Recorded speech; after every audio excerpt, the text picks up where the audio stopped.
سیدنا ابن ثابت رحمۃ اللہ علیہ فرماتے ہیں کہ نبی پاک صلی اللہ علیہ وسلم کی بارگاہ میں ایک شخص کا ذکر ہوا تو اس کی تعریف کی گئی۔ آپ صلی اللہ علیہ وسلم نے ارشاد فرمایا، وہ موت کو کیسے یاد کرتا ہے؟ عرض کی گئی، اس سے تو کبھی موت کا تذکرہ سنا ہی نہیں، یعنی وہ تو موت کو یاد نہیں کرتا۔ ارشاد فرمایا، پھر تو وہ ایسا نہیں جیسا تم کہہ رہے ہو۔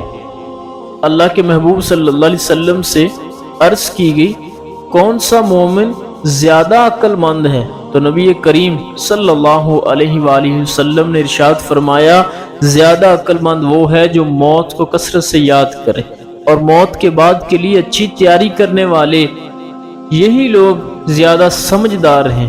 موت کو یاد کرنے کے بہت سے دینی اور دنیاوی فائدے ہیں، یہاں چند ایک عرض کیے جائیں گے۔ روایت میں ہے، حضرت انس رضی اللہ عنہ سے مروی ہے، نبی پاک صلی اللہ علیہ وسلم نے فرمایا، جس نے بھی موت کو تنگی میں یاد کیا، اس نے اس پر زندگی فراہ کر دی۔ انسان اپنی زندگی میں بہت سے کام محض اپنی لذت یا خواہش کو پورا کرنے کے لیے کرتا ہے، جس کی وجہ سے یا تو اس کو پیسہ برباد ہوتا ہے یا صحت برباد ہوتی ہے۔ موت کو یاد رکھنے والے کی خواہشات کم ہوتی ہیں۔ اسی کے بارے میں نبی پاک صلی اللہ علیہ وسلم نے فرمایا، لذتوں کو ختم کرنے والی موت کو کثرت سے یاد کرو۔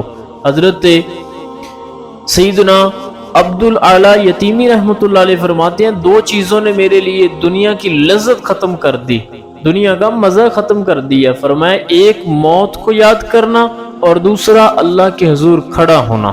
نبی پاک صلی اللہ علیہ وسلم نے فرمایا، موت کو کثرت سے یاد کیا کرو، کیونکہ وہ گناہوں کو زائل کرتی اور دنیا سے بے رغبتی پیدا کرتی ہے۔ اللہ اکبر۔ نبی پاک صلی اللہ علیہ وسلم نے ارشاد فرمایا، اگر تنگ دستی میں موت کو یاد کرو گے تو یہ تمہاری زندگی پر راضی رکھے گی تمہیں۔ بعض بزرگوں نے فرمایا، جو موت کو کثرت سے یاد کرتا ہے وہ تین باتوں کے ذریعے عزت پاتا ہے۔ اس کا ان میں سے ایک یہ ہے کہ اس سے دل کی قناعت حاصل ہو جاتی ہے۔ اللہ اکبر۔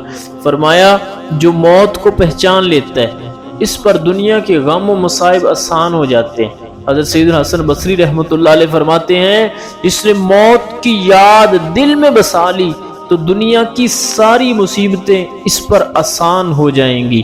ایک خاتون نے ام المؤمنین حضرت عائشہ صدیقہ رضی اللہ عنہا کی بارگاہ میں دل کی سختی کی شکایت کی تو آپ نے فرمایا، اگر تمہارا دل سخت ہے تو موت کو کثرت سے یاد کرو، تمہارا دل نرم ہو جائے گا۔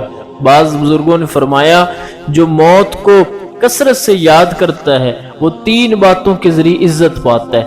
توبہ کی جلد توفیق ہوتی ہے، اسے دل کی قناعت حاصل ہوتی ہے، عبادت میں چستی رہتی ہے، وہ سستی کا شکار نہیں ہوتا۔ حضرت عائشہ صدیقہ رضی اللہ عنہا نے پوچھا، یا رسول اللہ صلی اللہ علیہ وآلہ وسلم، کس کا حشر شہیدوں کے ساتھ بھی ہوگا کسی کا؟ آپ نے فرمایا، ہاں، جو شخص دن رات میں 20 مرتبہ موت کو یاد کرتا ہے وہ شہید کے ساتھ اٹھایا جائے گا۔ ایک اور جگہ اللہ کے محبوب صلی اللہ علیہ وسلم نے فرمایا، جسے موت کی یاد خوف زدہ کرتی ہے، قبر اس کے لیے جنت کا باغ بن جاتی ہے۔ حضرت حسن بصری رحمۃ اللہ علیہ فرماتے ہیں، نبی پاک صلی اللہ علیہ وسلم نے صحابہ کرام علیہم رضوان سے پوچھا، کیا تم سب جنت میں داخل ہونا چاہتے ہو؟ انہوں نے عرض کی، جی ہاں۔ تو ارشاد فرمایا، اپنی امیدوں کو کوتا یعنی مختصر کرو، موت کو آنکھوں کے سامنے رکھو اور اللہ پاک سے حیا کا حق ادا کرو۔ اللہ پاک سے دعا ہے کہ ہمیں موت کو یاد رکھنے اور اس کی تیاری کرنے کی توفیق عطا فرمائے۔ آمین بجاہ النبی الامین۔